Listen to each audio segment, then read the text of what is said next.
Il faut arrêter de critiquer. Non, mais c'est vrai, il faut arrêter de critiquer et râler par rapport à tout. Bonjour, je suis Catherine et voici mon interview pour BBH ITW. Bonjour à tous, nouvelle interview dans BBH ITW. Comme d'habitude, je ne cesse de le répéter, merci de vous abonner. Et vous trouverez tous les liens dans la description pour nos réseaux sociaux, donc Instagram, TikTok et bien évidemment YouTube. Aujourd'hui, donc nouvelle interview, on va parler d'un sujet qu'on a déjà abordé, mais d'une autre manière, on va dire. De la Russie jusqu'à la France, et plus précisément jusqu'à Strasbourg. C'est l'histoire de notre invité d'aujourd'hui. Et même le mot aujourd'hui, il a une signification en fait.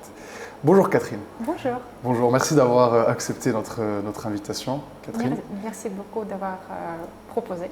Yes, c'est avec grand plaisir, c'était normal. Pour commencer tout doucement, Catherine, qui est Catherine? Catherine, c'est moi, Catherine, qui est venue de Russie, qui adore la pâtisserie, adore la vie, très, très curieuse de tout ce qui m'entoure tous les jours. Je suis actuellement chef pâtissière et propriétaire de la pâtisserie aujourd'hui à Strasbourg. Avant, j'avais mes projets à Saint-Pétersbourg en Russie. Okay. Et demain, ça va être 5 ans que nous sommes ouverts à Strasbourg. C'est du coup, ça sera l'anniversaire demain. C'est beau. On va regarder un peu ton parcours plus en détail, Catherine. Est-ce que tu peux nous raconter un peu ton enfance en Russie et ton parcours en Russie de manière générale? Comment ça a commencé tout ça? Mon enfance, ça a commencé en Russie et même pas à Saint-Pétersbourg, beaucoup plus loin. Partie de la Russie qui est plus proche Japon, Corée, Chine. Pour juste expliquer à quel point c'est loin, c'est à peu près 9 heures en avion de là-bas jusqu'à Moscou, Saint-Pétersbourg. C'est vraiment le côté est en fait de la Russie. C'est très. C'est mer japonais. Du coup, c'est là-bas, ouais. Et en fait, ça fait que 12 ans que je fais la pâtisserie. Mes parents sont des avocats. Et ma mamie, elle était cuisinière, mais c'était pas prévu être pâtissière ou cuisinière. Donc en fait, tu avais une enfance normale, on va dire. Ouais, dans une petite ville.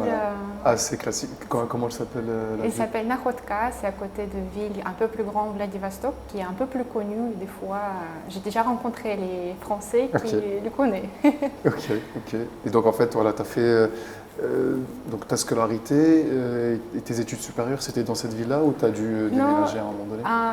Tout ce qu'on appelle école en Russie, ça commence à 6 ans et c'est à peu près jusqu'à 17 ans. Ça, on appelle l'école. Je sais qu'ici, l'école, c'est que... C'est la primaire. C'est ça. Mais ça, on appelle l'école. C'est les cours standards, maths, littérature, russe, etc.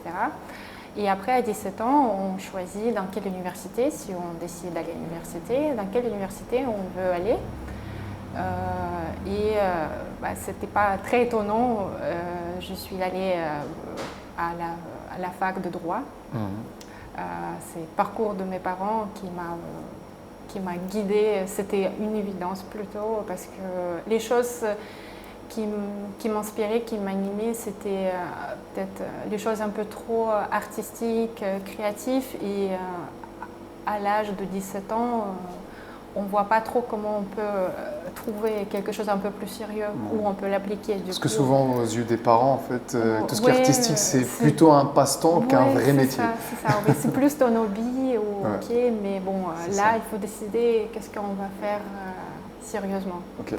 Et du coup, à 17 ans, j'ai décidé d'aller à Saint-Pétersbourg pour faire mes études à la faculté de droit. Parce qu'en fait, donc, ce choix-là, c'était évident parce que tes parents, ils étaient... Parce que oui, mes parents, ils ont proposé cette occasion. C'est quand même... Je ne voulais pas rester dans la ville natale parce que c'est quand même très loin de tout. Et oui, c'était plutôt une évidence que je vais partir. Et je préférais plutôt Saint-Pétersbourg, pas Moscou, parce que c'était une ville un peu plus du charme, un peu plus cosy. Et après, j'ai passé là-bas 12 ans. Ouais, 12 ans. Et sur 12 ans, c'était 6 ans des études de faculté de droit. Ok. Du coup, 4 ans et 2 ans de master. Du coup, je fais tout. J'aurais pu travailler comme un vrai juriste, spécialiste de droit du travail. Et donc voilà, tu as fait tes études.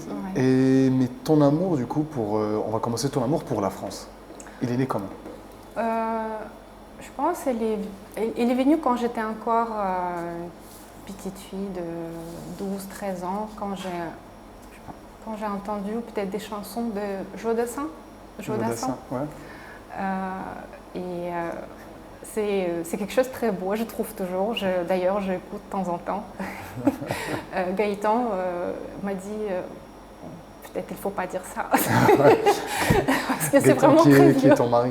Oui, Gaëtan, mon mari, et on est tous les deux propriétaires d'aujourd'hui. Et elle a dit c'est quand même très vieux. Non, ça parlera aux gens, ça parlera. Ouais.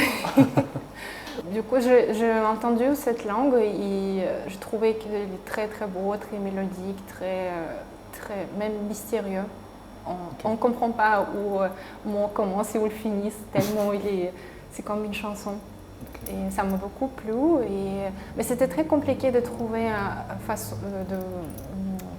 un prof qui pourrait m'accompagner pour apprendre cette langue. Parce que vu qu'on est côté plus Japon, Corée, Chine, il y a beaucoup plus facilité de trouver prof pour ces langues-là. Ouais. Et pour tout ce qui est allemand, français, c'était beaucoup plus compliqué. Et j'ai trouvé quelques-unes, après ils ont parti, du coup j'ai dû recommencer avec autre prof, du coup c'était pas très stable. Ouais, c'était compliqué. Okay. Et en plus les profs c'était à l'ancien, c'était profs qui... c'est les manuels anciens aussi soviétiques où on apprend les choses. Après, quand tu arrives en France, tu comprends que en fait, personne ne parle pas comme ça. Comment ça va, comme ci, comme ça. Je n'ai jamais entendu quelqu'un répondre ça. C'était le français un peu à l'ancienne, on va dire. Ok, d'accord. Okay. Mais ouais, du coup, ce genre de choses, c'était une langue que je voulais parler. Et par la suite, la culture française et tout, c'est quelque chose qui m'a beaucoup intriguée. Je voulais savoir plus et du coup, ça est devenu plus à mon hobby en fait. J'écoutais les chansons, j'essayais de le traduire. En plus, à l'époque, il n'y avait pas des... Tout en ayant à côté de ta carrière Non, c'était même quand j'étais encore à l'école. Ah oui, ok. Ça a commencé très tôt en fait. Oui, avant 17 ans. Ok, ouais. Ça, c'était encore quand j'étais dans la famille de mes parents. Okay. Et après, quand j'ai déménagé pour faire mes études à la fac, je n'avais pas beaucoup de temps pour français. Et du coup, c'était un peu en pause. J'ai quand même trouvé quelques cours de temps en temps, mais je n'avais pas assez de temps en fait, pour faire ça réellement. Et après quelques années à la fac, j'ai compris que je ne peux pas être avocate, juriste, je ne peux pas être un bon professionnel parce que c'est quelque chose que je n'aime pas, je ne comprends pas. Chaque fois quand je suis le cours, j'écoute le prof, une seule question dans ma tête, ça sert à quoi tout ça? Oui, ok, c'est très important que vous voyez, virgule est là et pour cette raison-là, on peut lire cette phrase et on peut l'interpréter autrement et du coup, je ne sais pas, ça me paraît tellement pas importante. Ok. Pourquoi? Je suis désolée, parce que j'ai vu à côté mes copains aussi qui étaient à fond dans tout ça et tout, et moi j'ai cherché pour m'accrocher et j'ai quand même passé 6 ans pour m'accrocher. Mais... Tu t'es bien accroché quand même. Oui, il y avait pas mal d'occasions, mais j'ai fini, j'ai fait mon diplôme et tout, mais en fait, tu étais convaincue que ça n'allait pas être ça ton métier J'ai déjà commencé à réfléchir comment je peux appliquer peut-être mes études à quelque chose que je vais faire par la suite. Ouais.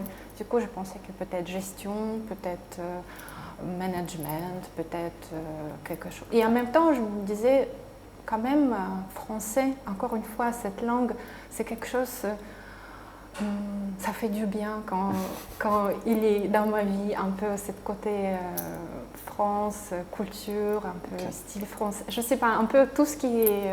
on a, en Russie, on a cette vision de la France, et, un peu, je pense, romantique, quelque part, un peu à l'ancien, vous voyez, un peu... les femmes élégantes avec ces petits bérets qui se baladent. À la parisienne, un petit café à la terrasse. Un peu cette image-là. Je sais qu'il est plutôt faux. Aujourd'hui, j'ai appris qu'en fait ça existe, mais il y a aussi autre manière d'être à la française. C'est ça.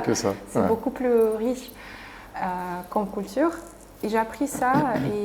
Mais en fait, j'ai voulu quelque chose de français dans ma vie. Et je le cherchais, je le provoquais. J'ai même, ma première voiture, elle était française. J'étais très contente. J'ai même fait à l'intérieur le menu en français. Je ne comprenais pas grand-chose, mais je voulais. Du coup, oui, après, quand j'ai commencé aussi un peu à regarder qu'est-ce que je vais faire par la suite, le travail, j'ai cherché par mots-clés français. Vous voyez, sur le site où tu tapes par exemple manager ou quelque chose pour trouver des postes, des propositions. Du coup, je cherchais par mots-clés, je marquais juste français et je voulais voir toutes les propositions qui existaient sur le site où mon français figurait. Et du coup, c'était des propositions sur travailler à Auchan, par exemple, parce que c'était une marque française, ou des choses comme ça. Et c'est comme ça que j'ai commencé. Parce qu'en fait, tu voulais pratiquer un peu. Je voulais, oui, parler français. À côté, j'ai cherché aussi les gens avec qui je pourrais pratiquer mon français. Même, pareil, c'était pas facile, mais j'ai même trouvé sur groupe Facebook les Français qui sont venus à Saint-Pétersbourg. Et du coup, comme ça, j'ai fait des messages en demandant est-ce que vous pouvez, de temps en temps, on peut se croiser pour un petit café et comme ça, vous pouvez parler français avec moi. Et comme ça, je peux pratiquer aussi ça aussi. Du coup, en fait, j'ai cherché tous les moyens pour arriver. Moyens, et donc, et comment ça t'est venu à l'idée donc la pâtisserie. À un moment, quand je travaillais. Je trouvais façon de travailler avec les Français et tout, mais c'était plus dans le domaine immobilier. Et j'ai eu une proposition intéressante de traduire quelques recettes, mais pas traduire, plutôt j'étais dans une relation avec un homme qui commençait à gérer la boîte qui s'occupait de pain et des petits pains pour surtout restauration. C'était une grande usine de petits pains, de petits baguettes, et quelques desserts et tout.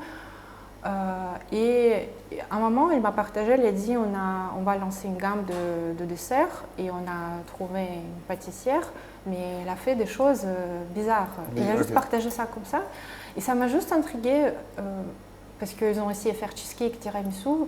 Et c'était tellement n'importe quoi. Et je me disais, pourquoi c'était tellement... Je ne savais pas faire.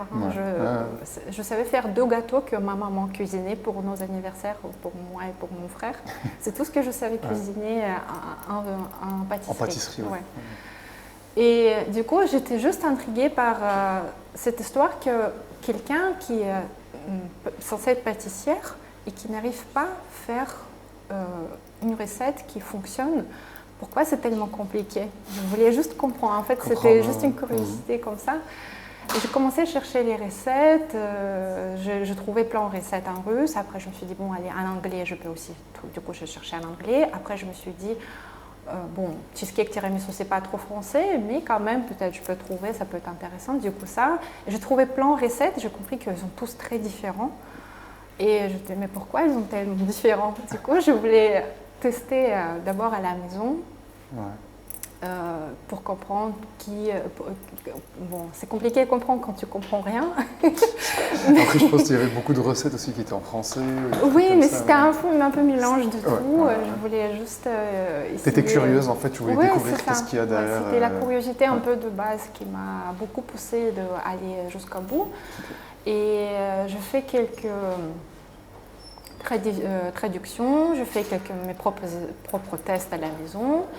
Je lui montrais le résultat et il lui dit mais écoute, mais c'est beaucoup mieux ce qu'en fait pâtissière nous proposait. Est-ce que tu peux peut-être venir, tu peux essayer de nous accompagner comme ça, de nous montrer quelque chose. Du coup, ça commençait un peu plus par cette curiosité, par la traduction des choses. Je ne comprenais pas en fait des techniques et tout. Après, il faut savoir que cheesecake tiramisu, c'est pas non plus de dessert qui est. Je n'ai pas commencé par Opéra ou Saint-Honoré. Oui. C'est pas très technique, on va dire. Non, oui, il y a des astuces, il y a des petites choses à savoir respecter, mais effectivement, c'est pas très très technique. De point de vue, c'est pas compliqué. Du coup, j'ai commencé comme ça. Après, vu que c'était une usine avec le pain et tout, je commençais à m'intéresser à comment ça se passe en fait. Parce qu'après, j'ai appris que c'était ancienne usine. Avant, c'était les Français qui avaient cette usine-là. Après, ils les ont vendue. Du coup, il y a certaines techniques, recettes, elles appartiennent aux Français qui travaillaient avant. Du coup, ça m'a beaucoup intriguée. J'ai commencé un peu aussi suivre l'équipe, qu'est-ce qu'ils font, pourquoi. Et j'ai compris que je ne peux pas continuer juste à travailler à côté, faire quelque chose d'immobilier qui me paraît aussi. Parce que oui, en fait, tu as commencé la pâtisserie, mais en même temps, tu avais gardé ton job dans l'immobilier. Oui, j'ai un peu travaillé encore là-bas et j'ai commencé en même temps à m'intéresser à tout ça. Au début, c'était plus passe-temps et après, j'ai compris que ça prend plus de temps et j'ai envie. Et c'est ce que tu aimes aussi. Oui, c'est quelque chose qui m'anime en fait. Je ne sais pas encore comment je vais gagner de l'argent avec tout ça, mais j'ai envie d'essayer, j'ai envie de comprendre. Et comme ça, j'ai passé à peu près 1 an dans cette usine en travaillant un peu.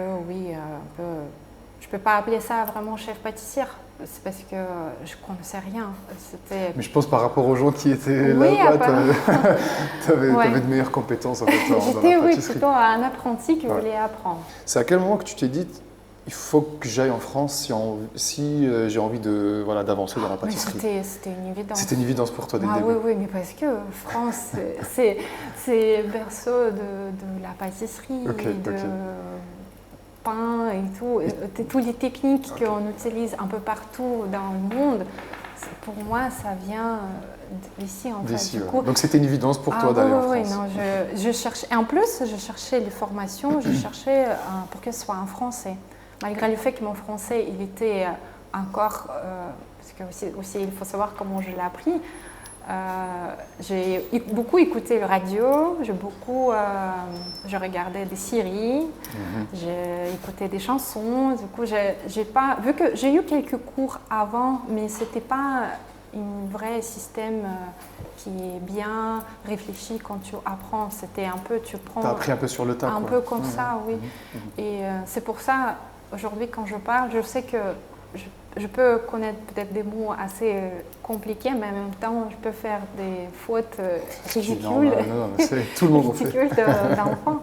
Parce que finalement, moi, je dirais que j'ai appris par moi-même. Oui, je n'ai pas suivi un cours de A à Z où on t'apprend, on t'explique tout. J'avais quelques petites bases que j'avais encore quand j'étais toute petite. 12-15 ans quand je cherchais des profs, quand j'étais avec ma famille dans la ville natale. Mais après, c'était plus des cours comme ça, des pratiques, des pas quelque chose.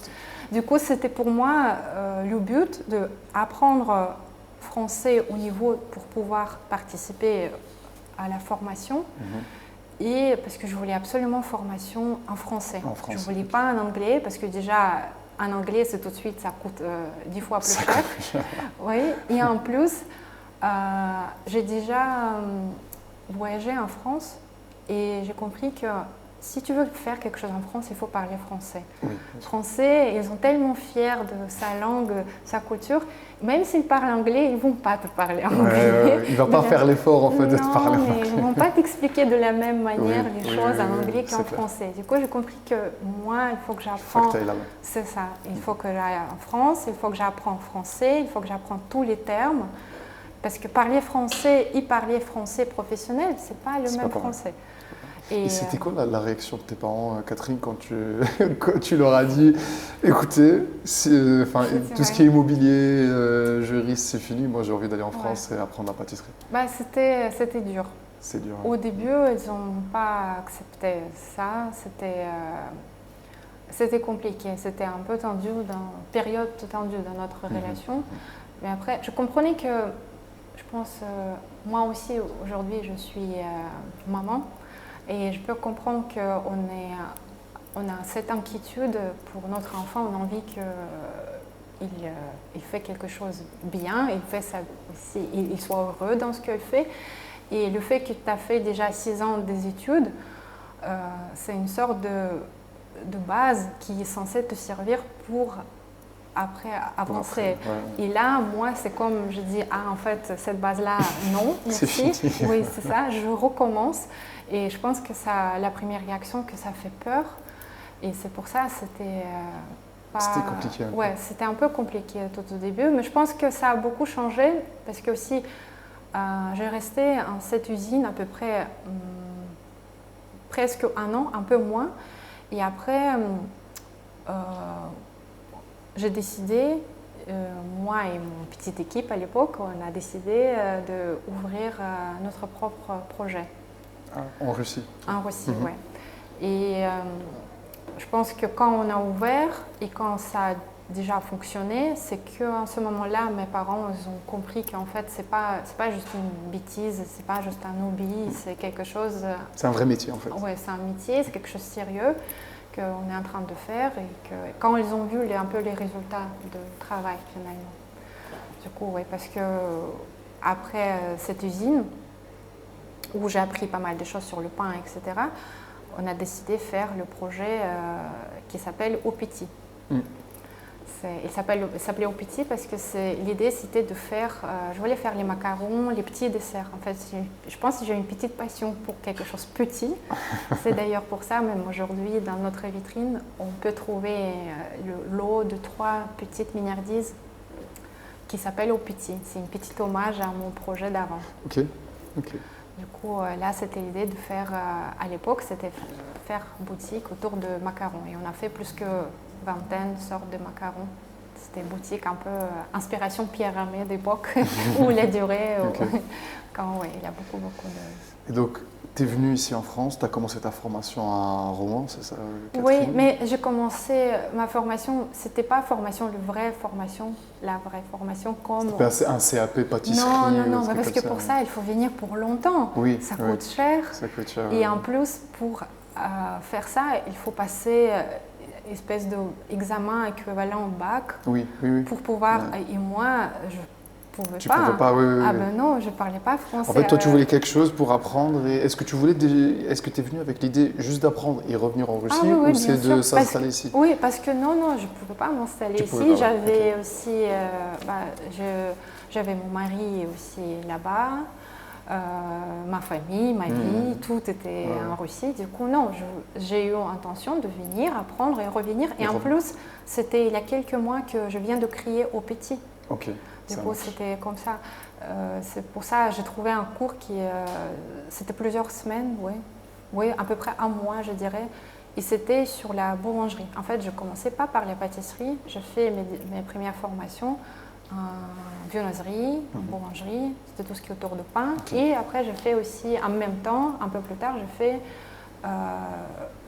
formation autour de chocolat. Parce que c'est quelque chose que je ne connaissais absolument pas et je voulais... avoir un minimum de... Voilà. Et est-ce que toi, Catherine, est-ce que tu as toujours voulu avoir ta propre pâtisserie? Est-ce que c'était ton rêve en France, je parle? Ou de base, non, c'était... Bon, tu avais ta pâtisserie en Russie, voilà, ça te suffisait? Mais j'étais plutôt heureuse en Russie avec ma petite pâtisserie. Après, j'ai eu l'occasion, cette petite pâtisserie, on l'a développée jusqu'à Salonté, ça a bien marché et tout. Mais oui, j'avais quelques idées dans ma tête que c'est vrai que peut-être en France, ça peut être chouette de faire ça. Mais en même temps, quand j'ai pensé à ça, j'avais peur. Parce que je me disais, c'est quand même autre niveau. Parce que tu peux venir en France, regarder un peu, ah oui, d'accord, goûter Pierre Hermé, tout le monde un peu. Tu t'inspires en fait. Tu t'inspires, tu viens là-bas. Ouais. Et même si tu fais plus ou moins la même chose, ça va être exceptionnel. Parce qu'en Russie, à l'époque, et tout ça, ça n'existait pas. Que ici, tu ne peux pas venir ici, pour moi. Moi, je ne peux pas venir en Russie, ou je ne peux pas venir en France et faire la même chose que Pierre Hermé. Okay. Il n'y a pas de sens.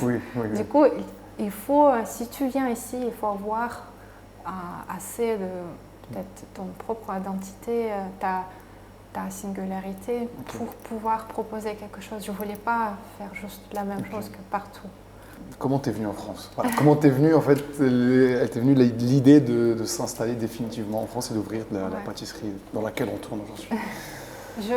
En fait, une de mes formations que je fais, j'ai rencontré un ami, un bon ami aujourd'hui, et je lui ai demandé à un moment s'il peut m'aider à organiser un stage. Parce que je voulais faire un stage, pas comme formation, un stage dans une vraie boulangerie-pâtisserie en France pour voir comment ça fonctionne. Et il m'a aidé, et c'était cette boulangerie qui n'est pas très loin d'ici, à Insheim. Comment tu es arrivée ici déjà en Asie? Parce que d'habitude, ce qu'on peut se dire, Catherine, quelqu'un d'étranger va venir automatiquement à Paris ou dans une très grande ville. J'étais déjà à Paris, mais là, vu que mon ami, il connaissait patron dans la boulangerie à Insheim, il m'a proposé cette boulangerie-là et moi j'étais d'accord pour n'importe quelle boulangerie dans n'importe quel village. Du coup, oui. Et surtout, en fait, j'étais même ravie que ce n'était pas à Paris parce que je voulais découvrir quelque chose de beaucoup plus authentique. Et si c'est pas, et en plus, Alsace, c'était la région que je n'ai jamais visitée. Du coup, j'étais assez fascinée par cette occasion. Et quand je suis venue dans cette boulangerie, je fais cette formation là-bas et j'ai rencontré Gaëtan. J'ai rencontré Gaëtan et lui, il pensait que je suis stagiaire qui ne sait pas tourer, faire les croissants, rien du tout. Du coup, c'était très mignon. On fait cette rencontre devant la minoire où il m'a essayé d'apprendre à faire les croissants. Que moi, je viens de faire, je ne sais pas quel stage, et c'était stage avec MOF Olivier Magne sur viennoiserie d'exception où il montre bouffer de ouf, des choses, etc. Et je viens et Gaëtan me dit, bon, allez, je vais te montrer comment faire un croissant. Du coup, c'était très mignon. Du coup, oui, là, comme ça, on se rencontrait et... Donc, vous êtes rencontrés à la boulangerie d'Ensheim, c'est ça? Oui, c'est ça, parce que c'était boulangerie de lui et de son père. Ok. Et après, j'ai eu cette occasion de aussi pouvoir travailler dans cette boulangerie. Et j'ai travaillé là-bas quelques, je sais pas, je dirais 8 mois, quelque chose comme ça. Oui, on a travaillé là-bas ensemble. Comment ça s'est passé l'adaptation, je pense, changer entre la Russie et la France? C'était assez dur parce que j'ai gardé projet au petit. Et, en Russie, qui marchait, qui était assez déjà indépendant parce que j'avais déjà une équipe en place, qui savait tout faire. Mais je fais aller-retour chaque à peu près 2-3 mois pour aller voir comment ça se passe, former s'il faut, faire de nouveautés, etc. Et après, je suis revenue pour travailler au nouveau ici. Et c'était très intéressant, mais c'était beaucoup de choses en même temps, en fait. Parce que quand tu déménages, déjà, c'est un stress. Tu déménages pas juste dans notre ville, tu déménages dans notre pays avec autre langue. De ta zone de confort. Ah oui, oui, tout à fait. Ouais. C'était pas facile au début, mais c'était très intéressant. J'étais très contente d'avoir cette expérience-là. Et donc voilà, donc tu as rencontré Gaëtan à la boulangerie et après l'idée d'aujourd'hui. Après c'était assez rapidement, on a parlé entre nous, on a travaillé dans cette boulangerie et on était plutôt contents d'être dans cette boulangerie-là, mais c'était la boulangerie il existe toujours, c'est très classique en fait, c'est boulangerie du village. Et nous, on a commencé assez tôt à parler entre nous pour le projet ensemble. Et on savait ce qu'on veut faire, c'est quelque chose, pas juste boulangerie classique dans le village. Et assez souvent, on est allé à Strasbourg et j'ai adoré Strasbourg. J'ai trouvé que c'est une ville qui est tellement cosy, on se sent tellement bien que si on peut imaginer J'aime beaucoup Paris, par exemple. Mais Paris, pour moi, c'est plus peut-être une robe de soirée. Ok. Ouais. Que Strasbourg, c'est un pull tout cosy. C'est convivial en fait oui, aussi. Oui, c'est ça qui câline ton âme et on se sent tellement bien ici. Et on se dit qu'il faut qu'on fasse ici quelque chose parce que plusieurs fois, nous sommes venus, on ne savait même pas où aller en fait, juste pour boire un café. Il n'y avait pas beaucoup des endroits, c'est plus les bars ou les restaurants, mais des salons de thé cosy, on se sent bien, et pas trop peut-être à l'ancien. Pas une brasserie ou ouais, un truc comme ça. Voilà, il n'y avait pas tant que ça. Du coup, on se dit que plutôt à Strasbourg, on veut faire quelque chose.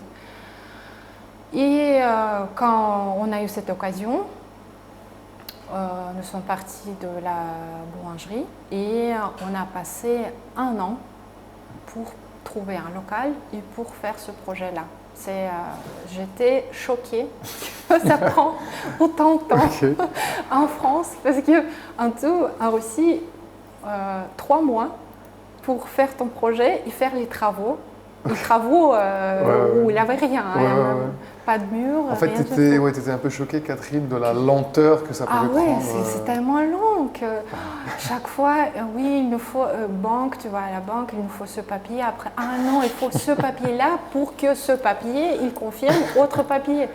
Et là, tout le temps, cette histoire de papier, de quelque chose, c'était juste hallucinant. Tu as développé une certaine phobie administrative. Je pense. Ouais. Est-ce que tu dis, à un moment donné, est-ce que tu dis, vas-y, je laisse tomber ou malgré toutes ces difficultés-là, tu étais déterminée à... Non, laisse tomber, non. Des fois, oui, on était très désespérés, on se disait que c'est pas possible que... En plus, moi, j'ai continué à faire aller-retour à Saint-Pétersbourg. C'était pas facile financièrement, mais on ne voyait pas... Vous étiez déterminé. Oui, c'était encore une fois une évidence.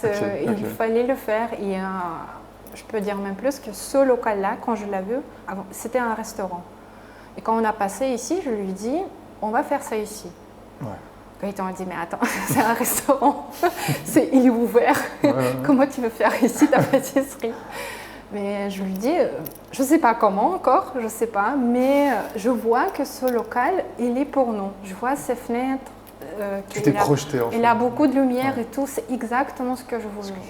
On a réussi à avoir ce local parce que le restaurant, finalement, il était ouvert 8 mois, quelque chose comme ça, et du coup, il n'a pas marché. Et on l'a repris. Et en fait, quand tu trouves un local, tu adaptes ton projet. Souvent, c'est ça ce qui se passe. Parce que autre local qu'on a eu avant, j'avais autre nom, j'avais autre concept, autre idée. C'était pas la même chose. Mais tu t'es adapté à ce que tu avais entre les mains. C'est ça. Et quand il faut se projeter, mais pas trop. Et c'est très compliqué pour avoir ce que tu veux dans la vie. Il faut trouver cet équilibre qui est tout fine, en fait. Il y a ce qu'on imagine et il y a la réalité. Oui. Mais il faut, en fait, quand tu te projettes trop, des fois, tu es beaucoup trop dans cette envie de faire comme ça. Mais si tu as envie, ça peut rester au niveau d'envie. Mais il faut faire grandir une espèce de certitude au fond de toi que ça va être comme ça. Il faut y croire. Mais c'est même pas au niveau de croire, c'est vraiment cette certitude. Je sais pas, et ça se travaille, c'est très dur, mais je me souviens, c'est en ce moment-là à peu près aussi, je commençais à courir dans le parc.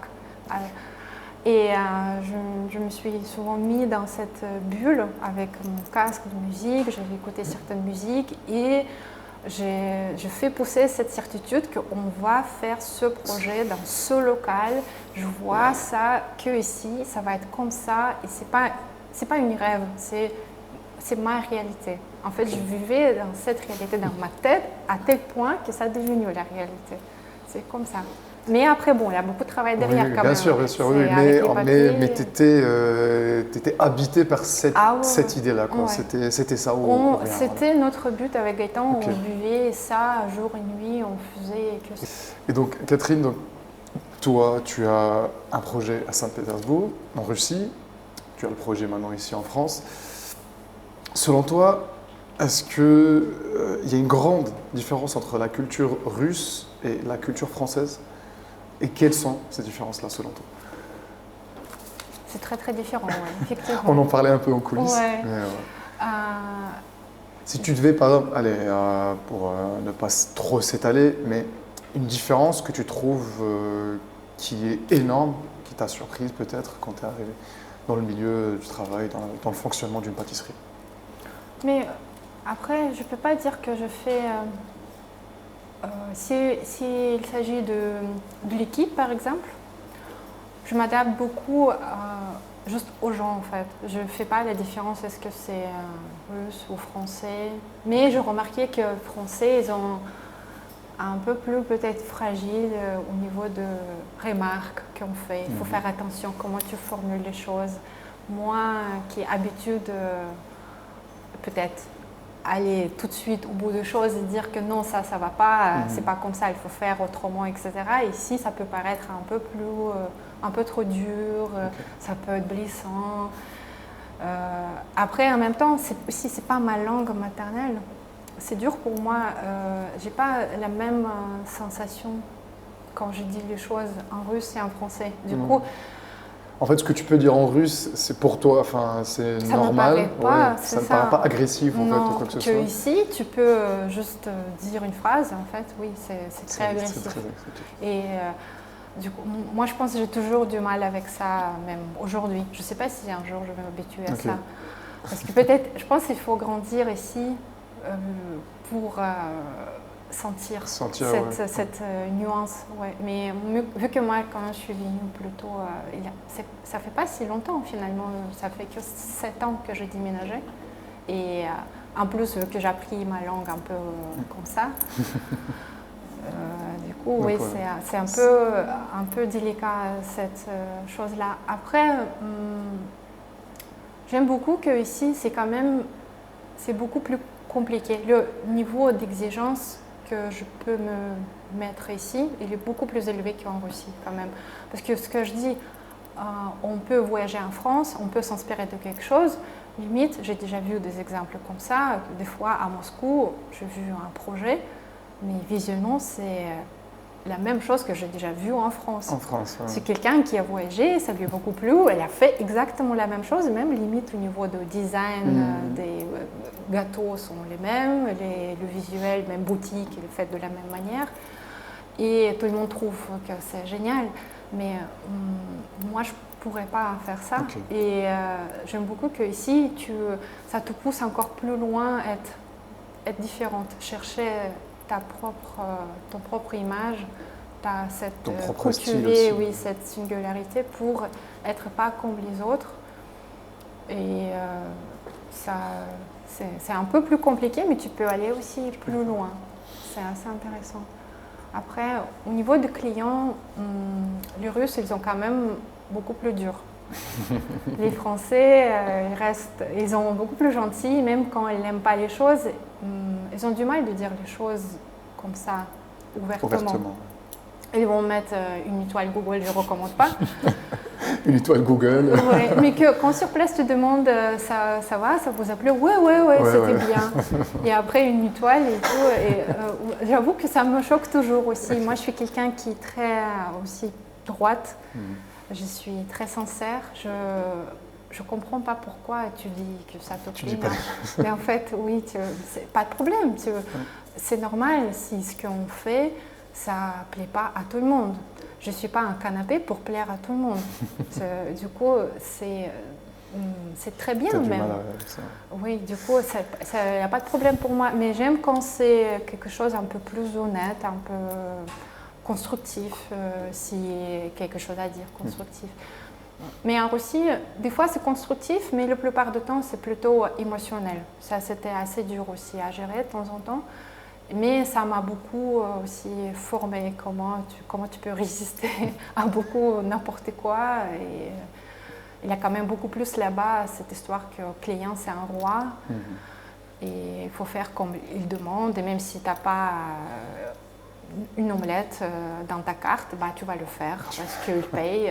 Okay. Oui, quand même en France pour ça, il y a un peu plus de respect pour les autres. Et c'est pour ça, j'ai plus de confort de travailler en France qu'en Russie. Ouais. Donc là, tu as tes projets. Catherine, c'est quoi le prochain objectif? Cette année, on va avoir pas mal de projets assez intéressants. Mais il y a quelque chose qu'on travaille déjà et on va communiquer bientôt. En France ou en Russie? Non, c'est en France. En Russie, en fait, il faut préciser que depuis que j'ai ouvert aujourd'hui, j'ai arrêté au petit, je l'ai vendu. Depuis 2020, je ne suis plus dans le projet.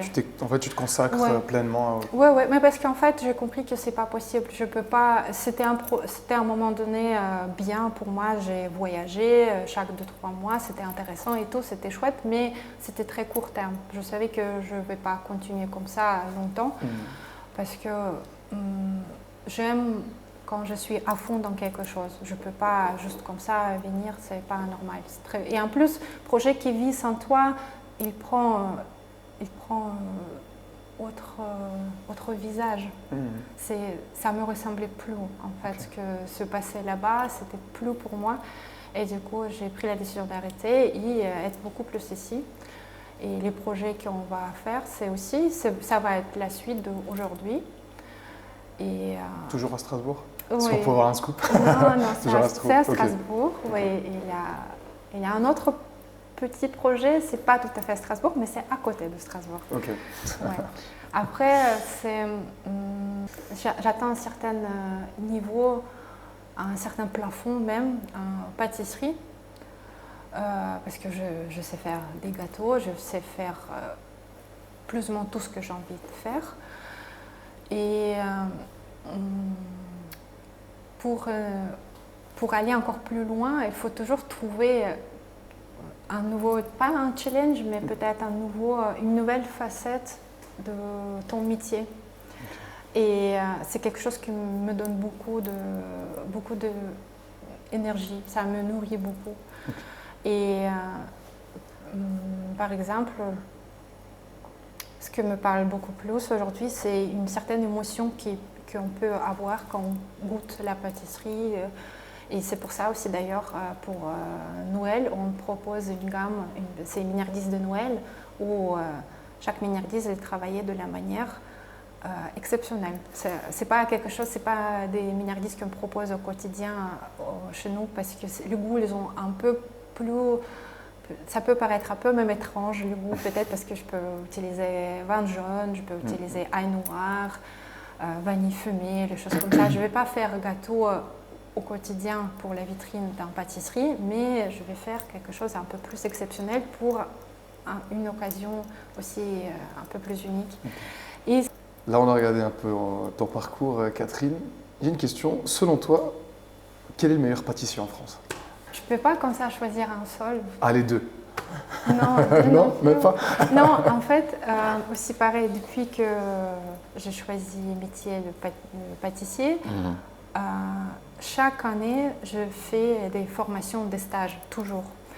Et en fait, ce qui est génial, que j'arrive toujours à trouver un pâtissier qui me parle le moment quand je cherche cette stage. Et il y a quelques années, j'ai découvert un pâtissier, Eric Verboved. C'est un chef exécutif de groupe PIC, de Sophie PIC. C'est un pâtissier, je ne sais pas comment il arrive en fait de trouver des idées, des associations. Après, bon, c'est une grande équipe, bien sûr qu'il n'est pas tout seul. Mais ça, c'est juste un exemple qu'à un moment donné, quand je le trouvais dans le bon moment. Il m'a donné et appris énormément. Okay. Et je suis allée même le voir pour autre stage, même plus tard et encore plus tard, parce que je suis quelqu'un qui est un peu... Si je m'accroche à quelque chose, je reste dans ça. Mais du coup, c'est un pâtissier de restauration. Du coup, il fait les desserts de restaurant, desserts sur assiette, pas desserts boutique.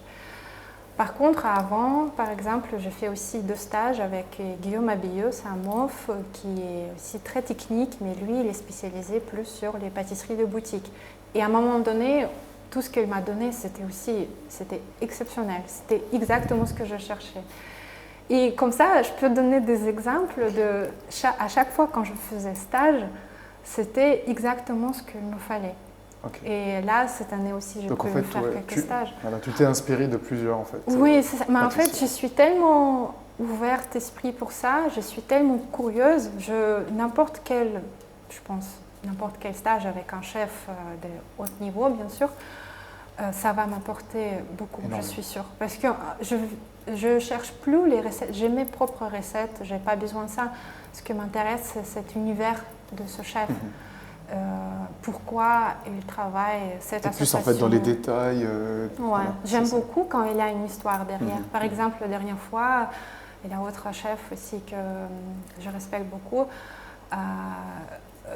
Jonathan Mougel, et c'est aussi un MOF, et lui, il s'inspire beaucoup de la nature.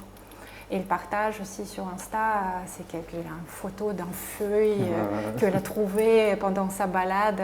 Il habite dans les Vosges, du coup il fait souvent les balades en vélo et il fait une feuille et tout. Et moi, je vois cette feuille et ça me fait aussi quelque chose. Et du coup là, pour ce moment-là, je suis très remerciable pour cet échange avec lui, parce que c'est exactement ce qu'il me faut maintenant avec ce chef-là. Du coup, oui, vraiment, je ne peux pas choisir parce que j'admire tous les chefs que je croise. Et vu que je suis autodidacte, quand même, parce que les formations que je fais après par la suite, c'est plus les formations courtes. Et ça m'a donné énormément, mais un gros travail qui était fait par moi-même. Et ça...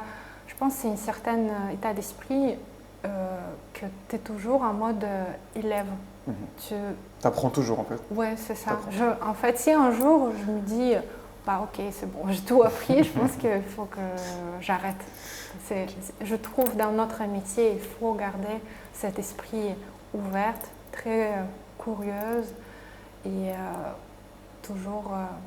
Parce que ça va vite en fait, il y a toujours des gens qui vont s'inspirer, qui vont créer des nouvelles pâtisseries. Donc si tu n'es pas un peu à la page, si tu n'es pas curieux, bah, tu peux être à la traîne entre guillemets aussi peut-être, non? Oui, il y a des pâtissiers qui comme ça, qui ont appris il y a très longtemps, qui font toujours les mêmes gâteaux, ça fait des années. Et peut-être ça lui va être comme ça. Et il y a même des clients qui apprécient ça et qui adorent manger toujours les mêmes gâteaux, ça fait 50 ans.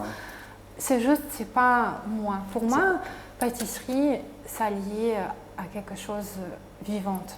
Et en plus, c'est pas quelque chose qu'on a besoin. Du coup, c'est un plaisir. C'est un plaisir, oui. Il faut que ça reste. Et je veux que ce plaisir, aujourd'hui, ça m'apporte cette émotion-là. Demain, ça va être autre chose. Et j'ai envie toujours être capable de procurer cette émotion et partager ces émotions avec mes clients. Mais pour ça, je ne peux pas être figée dans le temps et faire toujours le même gâteau. C'est pas possible. De par tes projets, Catherine, on va switcher sur un autre sujet. Donc, tu es souvent aussi en contact peut-être avec tes employés, donc il y a des employés très jeunes. Quel est ton avis sur cette nouvelle génération qui arrive? Je pense qu'ils ont beaucoup de chance parce qu'ils ont tellement de façons d'apprendre beaucoup de choses. Moi, je peux comparer avec mon parcours. Quand moi, à l'époque, pour apprendre comment il faut monter les blancs d'œufs pour avoir les macarons, je regarde, c'était un petit vidéo sur TF1 sur Pierre Hermé et du coup, ça durait genre 4 minutes et je la regardais 100 fois pour juste pouvoir voir. C'est juste que quel moment il le monte, c'est blanc-blanc ou c'est un peu blanc ou c'est... Et là, aujourd'hui, tu n'as plus besoin de faire... Tu as des tutoriels en fait sur YouTube, Instagram. C'est ça, il y a tellement de façons d'apprendre, c'est génial. Mais en même temps, peut-être, c'est aussi... ils se sentent un peu plus perdus, peut-être à cause de ça, parce qu'il a beaucoup de choses, il a encore beaucoup plus de possibilités. Il ne sait plus quoi choisir. Et du coup, oui, c'est compliqué quand on a trop de choix. C'est pour ça aussi, chez nous, la vitrine n'est pas très grande. Moi, je trouve faire la vitrine avec 20 gâteaux, on va être perdu. Par contre, quand il y a 5, les essentiels sont là, c'est très bien. La carte, elle est claire, précise, et voilà.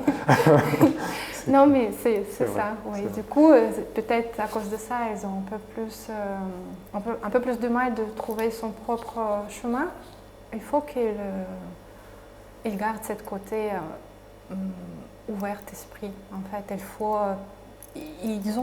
moi, j'ai rencontré comme ça des jeunes qui viennent travailler chez nous aussi, qui s'intéressent à beaucoup de choses, qui a envie de faire quelque chose avec sa vie, et c'est génial. Mais il ne faut pas qu'il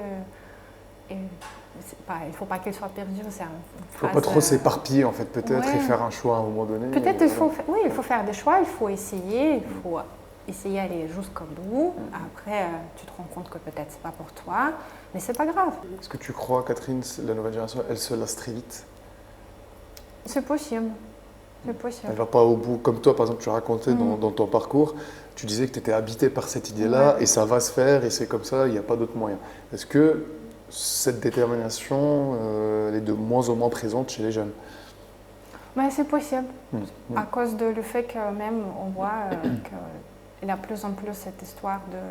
Quand je suis dans le tram matin, je vois beaucoup de gens qui regardent son téléphone et ils font ce mouvement. Scroller. Ils regardent les vidéos, ils changent tellement vite et je vois un peu que vidéo, là, c'est quelqu'un qui parle, qui raconte quelque chose. Le suivant, c'est un chat qui fait quelque chose. Après, le truc, il y a quelqu'un qui cuisine. En fait, c'est tellement différent.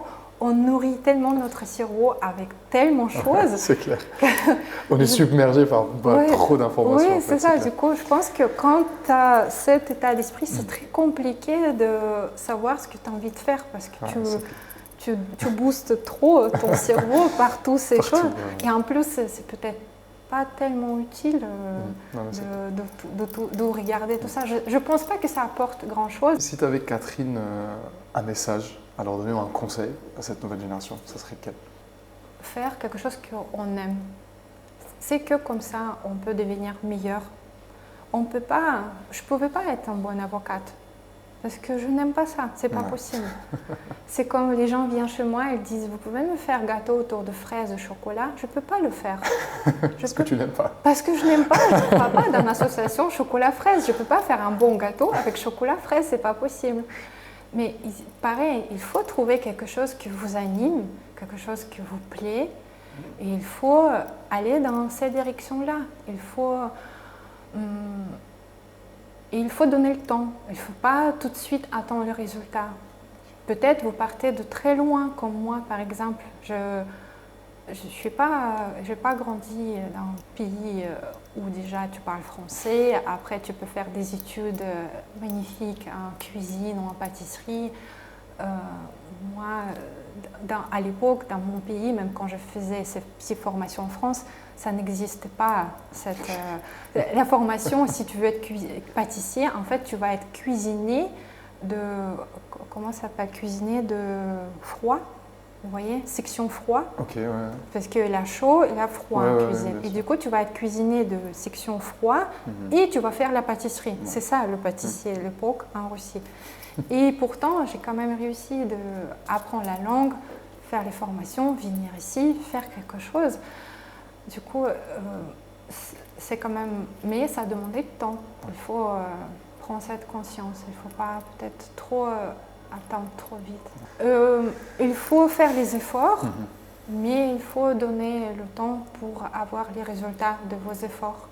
Il faut arrêter de critiquer. Non, mais c'est vrai, il faut arrêter de critiquer et râler par rapport à tout. En fait, la personne qui dégage beaucoup de critiques, c'est la personne... La vie, c'est un miroir.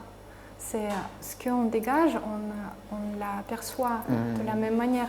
Quelqu'un qui n'est pas content, que rien qui va, etc. Comment cette personne elle peut être heureuse? Comment elle peut être épanouie dans ce qu'on fait?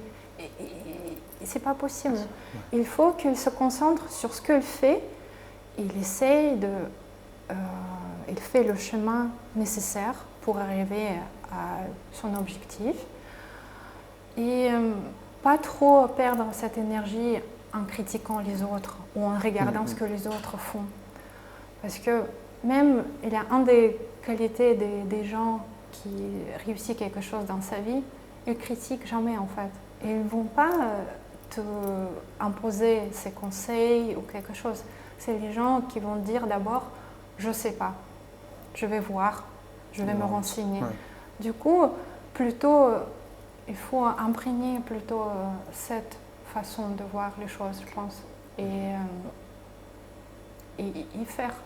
Arrêtez d'attendre, arrêtez d'espérer que quelqu'un va venir dans votre vie et va organiser comme vous voulez. Il faut être moteur en fait de ça. C'est ça, soyez acteur de votre vie, pas le spectateur. Faites ce que vous avez envie, donnez votre temps et regardez ce que vous faites. Ne critiquez pas et vous avancez comme ça. Oui, c'est assez clair comme message. C'est quelque part peut-être banal, mais c'est la vérité. En fait, il n'y a pas de recette, c'est toujours la même chose.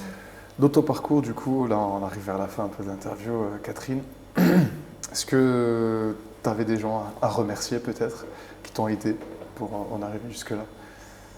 Oui, mais plein. Mais sans ces gens-là, je ne serais jamais ici où je suis. Mais bien sûr, c'est mes parents qui, énormément, malgré le fait qu'au début c'était dur pour eux, mais ils ont beaucoup soutenu et ils soutiennent toujours ce qu'on fait. Et c'est bien sûr au quotidien Gaëtan qui partage, je ne sais pas qui partage avec qui, on est tous les deux dans ce pétrin. Oui. Non, mais parce que c'est dur, hein, c'est dur ce qu'on fait. Et honnêtement, si tu es toute seule à faire un projet comme le nôtre, je ne sais pas si c'est faisable, honnêtement, c'est pas possible. C'est très dur. De toute façon, on ne se fait jamais seul, hein. Dans tout ce qu'on fait, il faut qu'on soit entouré. Il faut apprendre de s'entourer, c'est très important. Du coup, effectivement, avec Gaëtan, grâce à lui, ce projet aussi il existe. Parce que, ok, moi, peut-être quelqu'un je vais trouver les recettes, les idées.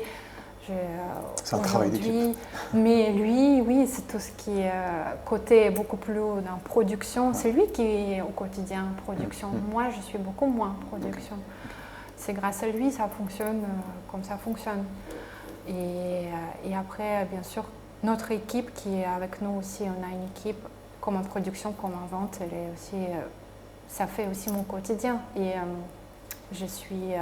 elle est certaine, il y a une pâtissière qui est avec nous presque dès le début. Et c'est génial ce qu'elle arrive à faire aujourd'hui parce que quand elle est venue, elle savait faire les pâtisseries, on va dire un peu plus classiques, standards.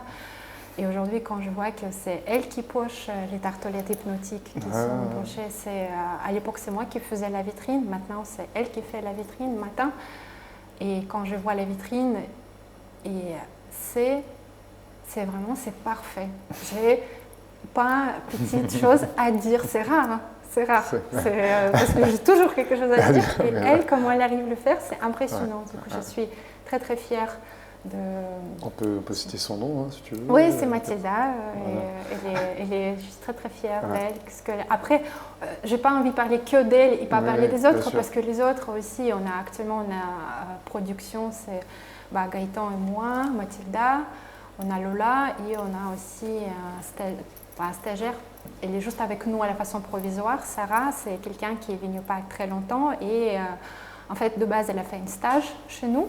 Et après, elle a resté travailler. On lui a proposé un poste et du coup, là, elle reste avec nous pour 1 an. Oui, c'est génial. On se comprend, on se rigole et tout. C'est ambiance, c'est chouette. Et équipe de vente, en fait, l'équipe de vente, ils ont là, et nous, on a notre production, on a déplacé.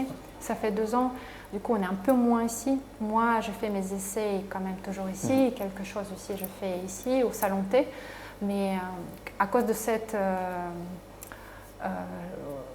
déplacement de la production, on voit moins notre équipe de vente, mais aussi pareil, on a la chance d'avoir des gens qui partagent aussi ce qu'on fait. On a par exemple une vendeuse qui avant était notre cliente et maintenant elle travaille en tant que vendeuse. C'est génial. Et après, bien sûr que tous les chefs en fait qui m'ont pris et que des fois je vois, je croise et mais si je vais commencer à dire les noms, ça va être... Ça va être tous les chefs en tout cas. Oui, mais il n'y a pas tant que ça, mais c'est vrai que j'ai jamais cherché le chef par l'idée « Ah oui, tiens, il est hyper populaire, je veux apprendre chez lui ».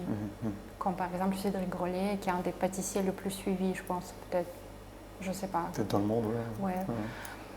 Non, c'est pas. Moi, je regarde vraiment le monde du pâtissier, sa vision des choses. Il faut que ça me parle. Et je vois que c'est quelque chose qui me résonne. Et je vais voir ce chef en formation. Je vais l'embêter beaucoup avec mes questions. Je suis pour ça, je suis. Et pourquoi, et comme ça, et comme si. Ouais, je suis toujours la seule qui embête tout le temps avec un milliard de questions. Okay. Mais c'est important pour moi parce que comme ça, je comprends l'univers de ce chef.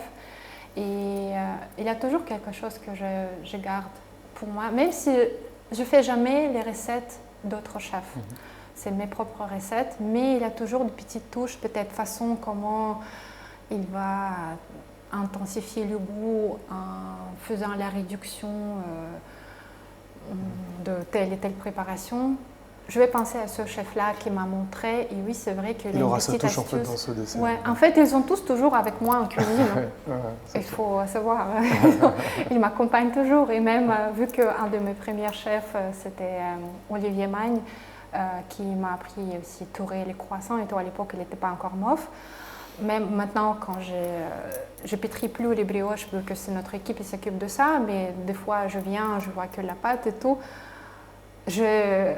Dans ma tête, Olivier Magne. Voix, en fait. Ah oui, tout à fait, qui me dit attention là, peut-être encore un tout petit peu, ça va être un trop. Hein, du coup, on arrête là et tout. C'est impressionnant. Mais c'est le preuve que comment j'arrive à imprégner tous ces univers de tous ces chefs, parce qu'après, ils m'accompagnent au quotidien.